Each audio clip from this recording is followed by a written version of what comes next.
ఉండవు. డబ్బులు ఉన్నప్పుడే, ఆరోగ్యాలు లేనప్పుడు ప్రేమలు ఉండవు. ఆరోగ్యాలు ఉన్నప్పుడే. శరీరానికి ఓ రోగమో ఓ జబ్బు వచ్చి ప్రేమలు ఉండవు. ఆ శరీరం ఆరోగ్యకరంగా నవనవలాడుతూ చూపులకి రమ్యంగా అనిపిస్తేనే ప్రేమలు ఉంటాయి. ఇది లోక ప్రేమ. కానీ దేవుని ప్రేమ అగాపే ప్రేమ అని వాక్యం చెప్తుంది.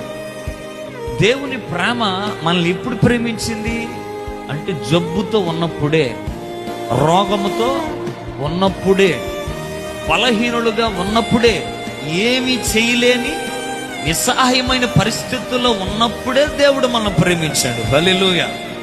అంటే ఈ లోక ప్రేమ అన్ని ఉన్నప్పుడు ప్రేమిస్తుంది, కానీ దేవుని ప్రేమ ఏమీ లేనప్పుడు కూడా ప్రేమించేది.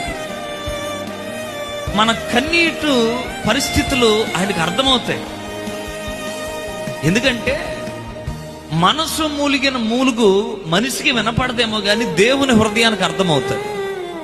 మన అంతరంగంలో ఏడ్చిన ఏడుపులు కొన్నిసార్లు కళ్ళల్లో కన్నీరు కనబడుతుంది, కానీ హృదయం మూలుగుతున్న మూలుగు ఎవరికి తెలియదు సార్.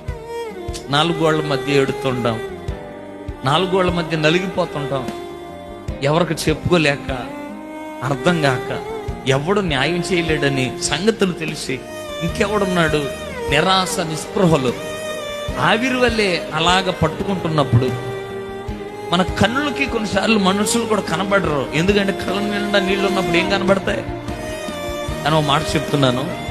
దేవుడు ఇలాగ అంటున్నాడు, నువ్వెంత బలహీనుడు అయిపోయావో ఆ బలహీనతలో కూడా నేను నిన్ను ప్రేమించాను.